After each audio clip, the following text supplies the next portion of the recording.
तुम्हें चूना नहीं लगाई। जो लड़की अपने सगे भाई को धोखा दे सकती है, 1 साल भी नहीं गुजरेगा पता चल जाएगा। इसलिए अगर शादी करनी है तो माँ बाप के कहने से करो, अच्छे रिश्ते करो। शरीफ लड़की से शादी करोगे तो वो जहेज लाए या ना लाए, 4 पहियों की लाए या ना ला पाए, बुलेट लाए या ना लाए, मगर तुम्हारे घर में सैयदा फातिमा का कल्चर लेकर के आएगी। अब कुरान की आयत, लड़की ढूंढो, रिश्ता ढूंढो तो कैसा ढूंढो? अल्लाह फरमाता हुन्ना लिबासुल लकुम व अंतुम लिबासुल लहुम।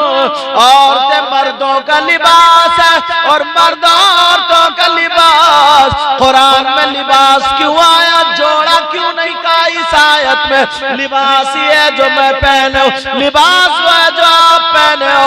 अब मुझे बताओ, तुम किसी दुकान पे जाकर के अपने लिए फटा हुआ लिबास इख्तियार करोगे, दाग धब्बे वाला इस्तेमाल करोगे?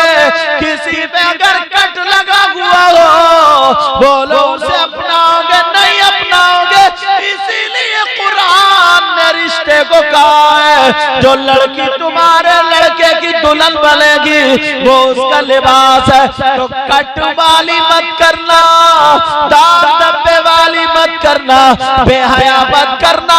अब पूछो कट का मतलब क्या है? कट का मतलब ये है जो लड़की बगैर आस्तीन का पहनती है, इस्लामी एतबार से कट है। जो लड़की बाल कटाती है, इस्लामी एतबार से कट है। जो लड़की ब्यूटी पार्लर में जाकर के भवे बनवाती है, चेहरा बनवाती है, बेपर्दा घूमती है, इस्लामी एतबार से कट है। हर चीज का इशारा। मगर अब लड़की भवे नहीं बनवा रही है, लड़के भी भवों में कट लगवा रहे हैं। इसे पगले को क्या हुआ? कहीं होते करते गर्दन में कट मत लगवा लिए। जरा सोचने की बात है। मगर बाज ना लड़के के अब्बा भी ना अपने बेटे को बेच रहा, बेच। जैसे पहले गधे, घोड़े, खच्चर, बैल, ऊंट, बकरी, बकरे बाजार में बिकते थे ना, अब ऐसे लड़के बिक रहे हैं। लड़के कोई मंगनी में 4000 मांग रहा, कोई 5000 मांग रहा, समझे?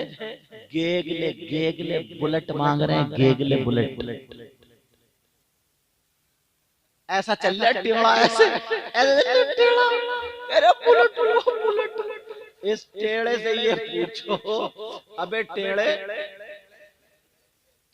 तुझसे अपना खुद तो संभला नहीं जा रहा। अगर बुलेट की धुक धुक आवाज सुन लेगा ना तो इसको दौरा पड़ जाएगा। बस पूछो भाई क्यों मांग रहा? बोला 5 एकड़ जमीन है, 5 एकड़ जमीन और वो 2-4 गज जमीन जो कब्र की होगी उसमें पता चलेगा तेरी बुलेट का रेट। अगर तुमने रिश्ता किया, लड़की ठीक है, कौन नहीं चाहता कि मैं अपनी बेटी को क्या नहीं दूं?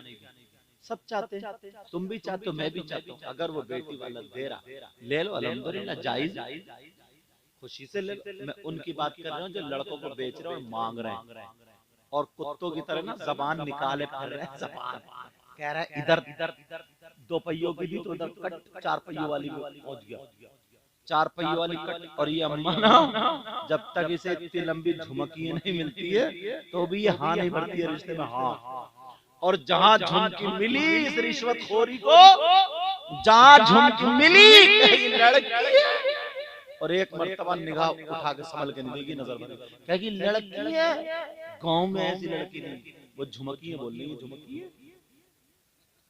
और जहां कुछ नहीं मिला, लड़की शरीफ है, नमाज पढ़ के, कपड़े पहनने का ढंग नहीं, सुल्ला, कोई न खाने का ढंग, न पीने का ढंग, न बैठने का ढंग। अच्छा, इस सास से पूछो, एक दिन तू भी किसी की बेटी, एक दिन तू भी किसी की बहू थी, तेरी भी नवासी पोतियां आएंगी, अपने मिजाज को बदलो, अपने हालात संभालो।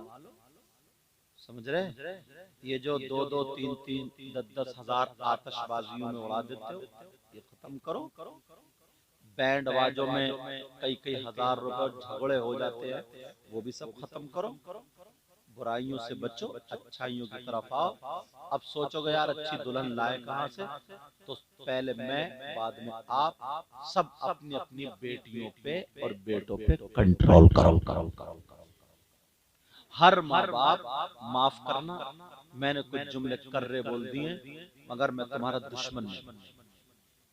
मुझे वो डॉक्टर समझ लो जो चीरा लगाता है। चीरा मारने के लिए नहीं लगाता, बचाने के लिए लगाता है। जब मैल पड़ जाता, पीप पड़ जाती है, रात भर तड़पता रहता ना, चीरा लगा दबाता है, तकलीफ तो होती है चीरा लगाने में, मगर फिर मरहम लगा के जो पट्टी लगाता है ना, रात भर सुकून से सोता है। जो समाज में ना मैल पड़ गया, पीप पड़ गई, कीड़े पड़ गए, मैं चाहता हूँ वो कीड़े निकल जाएं, समाज में ये खुराफातें निकल जाएं, ये तमाम चीजें निकल जाए ना, तो तुम कब्र में आराम से सो गए। इस लिहाज से तमाम खुराफातें बंद करो। लड़कों, अपने माँ बाप के कहने से शादी करो। बच्ची मेरी बहन, तू मुसलमान की बेटी है, मर जाना मगर अपनी इज्जत पे आंच आने मत देना। तू मुसलमान की बेटी है, दुनिया वालों को दिखा दे कि मैं फातिमा तो नहीं बन सकती, मगर कनीज़े फातिमा जरूर बन सकती है। तुझे कोई लड़का मजाल है जो तुझसे मोबाइल पे बात कर ले, तोड़ दे उस मोबाइल को। अगर फोन आने लगे तो आग में डाल दे, आग में। तुझे सबसे ज्यादा अपनी इज्जत प्यारी है, और दुनिया वालों को दिखा दे, बता दे दुनिया वालों को कि हाँ क्या नाम है, परियावली की बच्ची थी, खाती थी तो खाने का ढंग फातिमा जैसा, पीती थी तो पीने का ढंग फातिमा जैसा, पहनती, ओढ़ती, चलती फिरती थी तो उनका ढंग फातिमा जैसा होता। दिखा दो। और अगर तुम्हारा भाई नचकैया हो, ये हो, तो मैं इतना काम नहीं करूंगा जितना तुम करोगी। अपना दुपट्टा उसके हाथ में दे देना, ले तुमने अपनी इज्जत तो बेच के खा ली है, अब अपनी बहन की इज्जत ये दुपट्टा और बेच के चले आओ, तो शायद उसका भाई आगे कदम नहीं उठाए। समझ में आ रही? मेरी बहनों, तुमसे बहुत काम हो सकता है। मेरी बच्चियों, मैं इसलिए ये बातें तकरीर में अक्सर रखता हूँ। मेरी तकरीर जो होती है, समझ में आ रही बात, इसलिए बात रखता हूँ कि अगर तो एक बातें भी हमारे ज़हन में पहुंच गई तो इंशाअल्लाह वो दिन दूर नहीं है कि फिर इस्लामी झंडा लहराएगा इंशाअल्लाह। क्योंकि कोई धर्म ऐसा नहीं, कोई मजहब ऐसा नहीं है, कोई भी रिलीजन ऐसा नहीं है जिस रिलीजन, जिस मजहब, जिस धर्म की औरतें आज तक किसी एक औरत ने वली को पैदा किया हो। किसी औरत ने, सिवाय हमारी माँ बहन, मुसलमानों की बेटी गौसे पाक की माँ ने बड़े पीर को पैदा किया, गरीब नवाज को पैदा करने वाली हमारी औरत, साबिर पाक को पैदा करने वाली हमारी, सब मुसलमान। किसी भी वली को देखो, जिस वली को जन्म दिया, जन्म देने वाली औरत, औरत का मकाम कम नहीं है, औरत का मकाम कम नहीं है। मैं बता दूं तुम्हें, दुनिया की सारी किताबें बड़ी बड़ी कीमती किताबें, मगर किसी पे गिलाफ और पर्दा नहीं मिलता है, मगर कुरान शरीफ जिसको सीने से लगाया जाता है, जिनको मुकद्दस समझा जाता है, जिसको चूमना देखना सब इबादत समझा जाता है, उस पे पर्दा और गिलाफ होता है। तू अपना मकाम कम क्यों समझ रही है? पूरी दुनिया में 10-10 करोड़ रुपए के मकान बने हुए, मगर किसी पे पर्दा गिलाफ नहीं होता है, मगर सारे मकानों से, सबके घरों से बेहतर अल्लाह का घर काबा है।